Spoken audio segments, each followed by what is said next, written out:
be metabolically healthy, but you probably also should want to be metabolically flexible.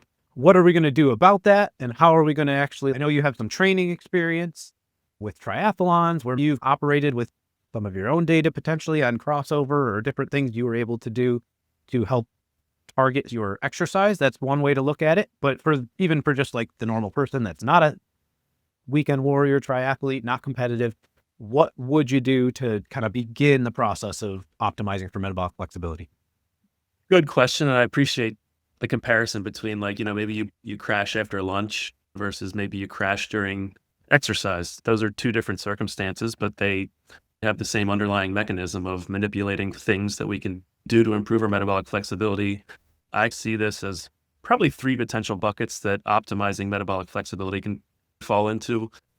Agree or disagree, I would probably go exercise for sure, probably go nutrition. And then a third one, which we can tap into later, is probably certain molecules that can be manipulated to optimize or promote your metabolic flexibility. Starting with the exercise component and having personal experience with doing some triathlons, I'll share a sample half Ironman plan. You can see the various zones listed in terms of how intense you're going to go with this exercise. So looking at, on a Monday for swimming, for example, you really only kind of stay in zones 1, zones 2, and zones 3. And those are probably the three zones that you'd most likely stay in. I don't even know if you'd barely tap into 3 if you had your swimming pretty dialed in.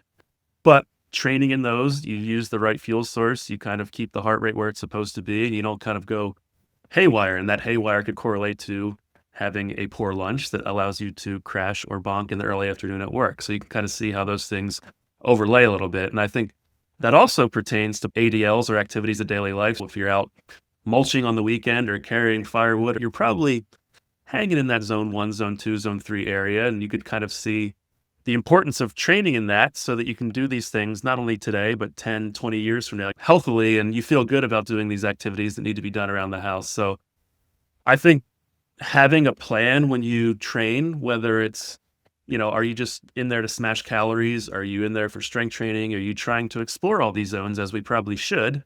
Or are you just trying to get in there and cash in on your benefits plans and your reward systems through work? Then you're probably, failing to see the forest through the trees kind of thing and not doing a service for yourself to improve your metabolic flexibility. So explore all the zones. That's something you should be doing. We can talk about high intensity interval training or HIIT. You should probably be doing once or twice a week to try to tap into those zones 4s and zones 5, whereas, mulching or firewoods or rucking or walking around the neighborhood or playing basketball with the kids kind of thing, you're probably in the zone 1, zone 2, zone 3. But I think a predominant amount of the training should live in that zone 1, 2, 3 area for allowing this metabolic flexibility. Yeah, I fully agree. And I think since we're on the exercise bucket, I agree with the top 3, exercise, nutrition, and then you can layer on some molecules, which we'll chat about too.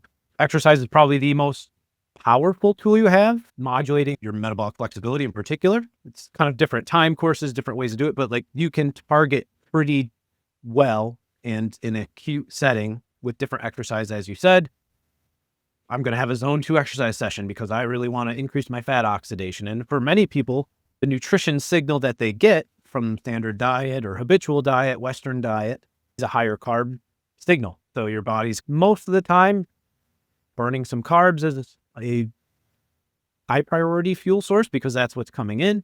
In that case, a lot of times you can see with the moderately active individual, the metabolic syndrome individuals, it's not a lack of capacity to burn more carbs to meet energy demand. It's often the opposite. It's a lack of ability to utilize fat to meet energy demands or higher energy demands above rest. In some cases, if your lactate levels are higher in that 2 range or above at rest, that means even at rest, your body's struggling to burn fat as a fuel and you're relying too much on carbs. Doesn't mean carbs are bad. Carbs are great. They burn fast. They allow you to run fast. But it does mean that if you want to target that, like you had said, zone 2, figuring out where that is for you, heart rate, using lactate if you have it, the talk test, however that works for you, 3 to 5 days a week, based on other research that Dr. Sam Milan, who we're focusing on the one paper of his with Dr. Brooks today, but he does talk about where in order to kind of get your machinery running, and you can see it in the crossover plot from those professional athletes, they had been exercising for a while before they hit their peak fat oxidation rate.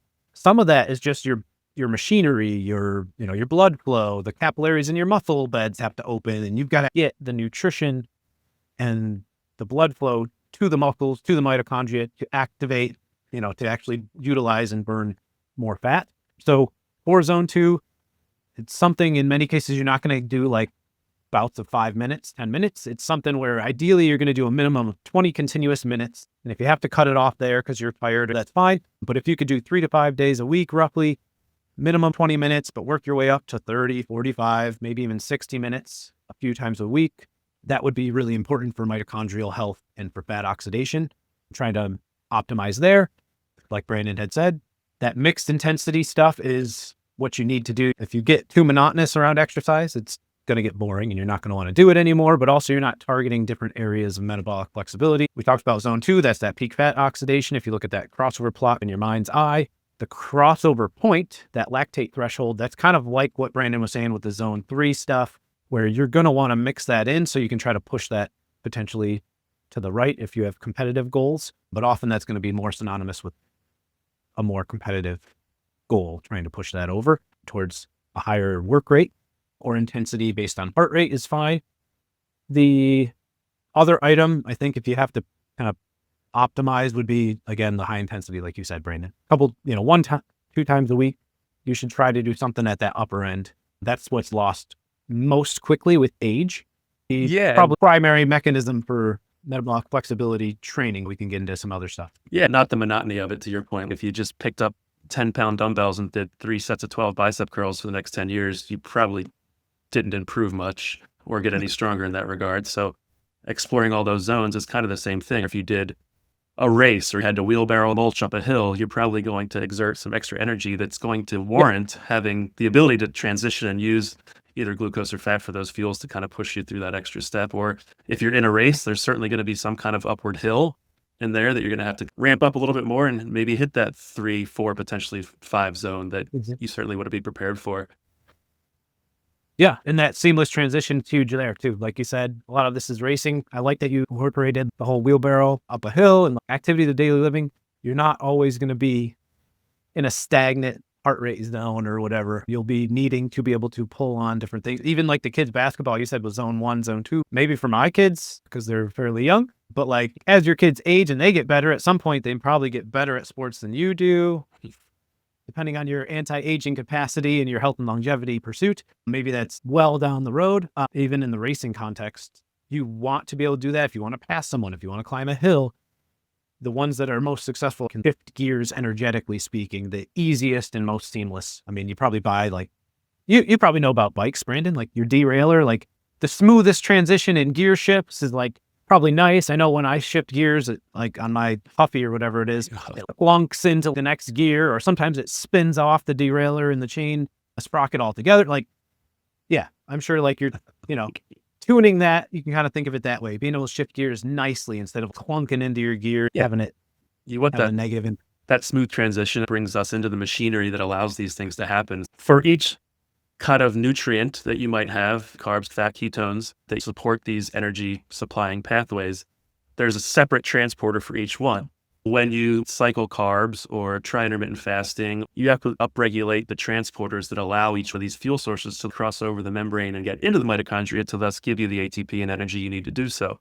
So there is kind of a muscle memory to that. And again, we're reiterating the point of having this flexibility. You should be doing these things the same way you train in all different zones, eat different things. Don't be steadfast in a specific meal plan or dietary plan, because there's different glucose transporters. There's CD36, which is specific for fatty acids, T1 and 2, which are specific for ketones, and then lactate removal. So you want to have the ability to tap into each one of these depending on the energy demand at that specific point in time. If you have all those there, then it's like, oh, you've reached this challenging point in time physically or whatever it might be that your body says, I've done this before, I know what to do, so I'm going to upregulate these transporters and keep you going and prevent that crash in energy.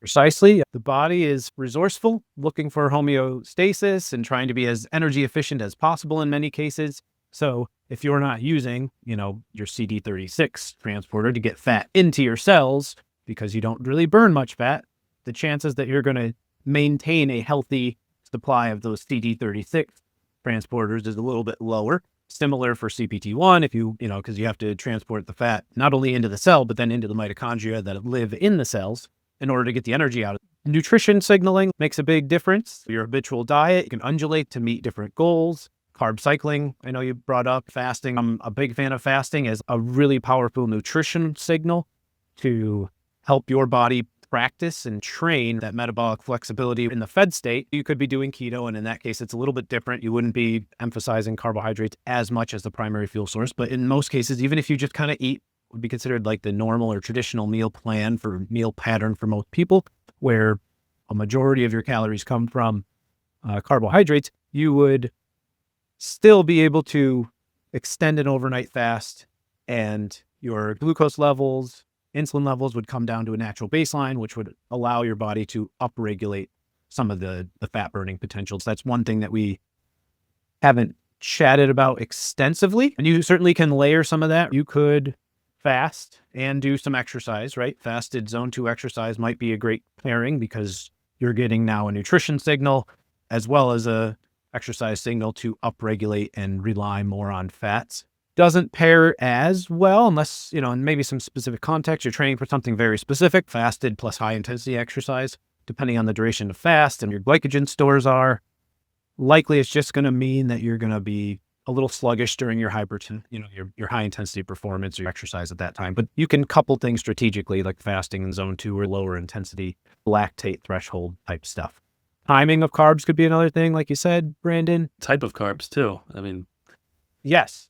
Some people get GI situations with certain types of carbs, especially ahead of exercise. So tinkering with that, especially ahead of a race, is a major call out. You don't want to go into race day and have something that doesn't like your stomach, and then you're in a different kind of trouble. Exactly. So the last one we haven't touched on as extensively yet is some of the molecules and how they might affect metabolic flexibility. There's a couple that come to mind for me. Interested to see if there's a favorite that you have that you wanted to chat about in terms of exercise and nutrition. Those are the levers you could pull all the time. But in some cases, having molecules or these adjuvant opportunities where you would take a supplement or a medication could help, maybe in metabolic syndrome or in a clinical situation, might help with getting past initial barriers to metabolic flexibility. Because sometimes, as it was showing in the crossover plot, it's hard to know where to train zone 2 if you don't know where your peak oxidation of fat is, because even at rest, you're having some issues with upregulating fat oxidation. So nutrition would be big there. Exercise you would layer on after you get to a certain spot where you can actually target zone 2, but you have to get to a point where you can achieve that. Yeah, I think the third and final component or bucket we've called at this point are the molecules. The ones that come to mind specifically is because we're pretty well immersed with them here at Healthspan, as 3 of our protocols would be the intranasal oxytocin, probably metformin, and I think just from a metabolic flexibility standpoint, the SGLT2 inhibitor is probably pretty profound in that regard. Certainly agree. Oxytocin's interesting. There's some really provocative research, probably warrants another episode at some point down the road here where we dive into that a little bit more. There's been some studies where they've shown that you can actually increase fat oxidation and respiratory exchange ratio. Brandon had called out comparing oxygen consumption and CO2 expiration during some of these exercise tests, but you can do that in a way that you rely on the quotient, aka respiratory exchange ratio, to determine how much fat, how much carbohydrate you're burning. And when they've done that, 30 minutes after doing intranasal oxytocin, there's a statistically significant increase in fat burning, and it reduces carbohydrate reliance. So there's something about that molecule, oxytocin, that actually does change metabolism. Well, I know it's fascinating. I don't know how profound it is, but I wonder if that plays into it a little bit, but just things flowing better, right? Oxygen flowing Yeah, better. I mean, that's certainly a factor with what we had talked about in terms of like getting more blood flow to the muscles and capillary beds opening up when you start doing physical activity. That does take a time. It's not instantaneous. As part of that, there's vasodilation and more blood flow in general. So maybe something like oxytocin, that's one potential mechanism that it would actually feed towards this increased fat burning. It does often counterbalance cortisol. So oxytocin can reduce cortisol levels. And when cortisol levels are high, they push you more in the direction of a carb burning scenario. When cortisol is high, chances that you're going to be able to reach your personal peak fat burning capacity is a little bit off because you're in a stress state. So you want to have those fast, ready to go, quick burning fuels like carbohydrates on board at that point. I know you mentioned metformin and SGLT2 inhibitors. They're interesting. Both would reduce glucose levels in the blood. I'm a little bit more familiar with the SGLT2 research in terms of how it might have direct linkage with metabolic flexibility, but both could help, right? If your glucose levels are high chronically and your insulin levels are high chronically, that actually insulin is a very powerful inhibitor of fat metabolism, or lipolysis, which is the first lipolysis being fat breakdown, first step in being able to metabolize and use fat as a fuel. So both of those are really cool. The SGLT2 inhibitor, as you had mentioned, is like maybe a little extra cool in that it associated with increases in ketone levels in the blood, which kind of demonstrates that not only does it reduce glucose, it also likely increases some fat oxidation in the body. As a result of that fat oxidation, that fat burning, you will generate ketones or produce ketones as a result of burning more fat. So that one's super interesting. There was a 2021 paper that I was aware of. It was in type 2 diabetes patients, but it was a randomized double-blind crossover trial, 5 weeks long, and it had a 6 to 8 week washout, which is a longer washout, but it is nice. It's a strong research design to make sure that you've got a nice complete washout. But they did a placebo versus dapagliflozin, and what they found was that there was a lot of adjustment or shifts in metabolism. There's a mimetic effect of calorie restriction that SGLT2s have because you excrete often 50 to 100 grams of glucose throughout the day. And as a result, glucose levels come down, insulin levels come down, and that will improve your ability to access fat as a fuel. They saw that there was a change in energy metabolism as a result. So that one to me is interesting. There's not enough data at this point to make a lot of sweeping generalizations on healthy folks utilizing that, or otherwise healthy folks utilize SGLT2 inhibitors to optimize fat burning if they're already kind of in, if they're uber metabolically healthy, or they're kind of got an advanced metabolic flexibility already. But it is something to consider if you're, again, trying to almost dig out of a spot where your ability to burn more fat or to be more metabolically flexible is already depressed at rest.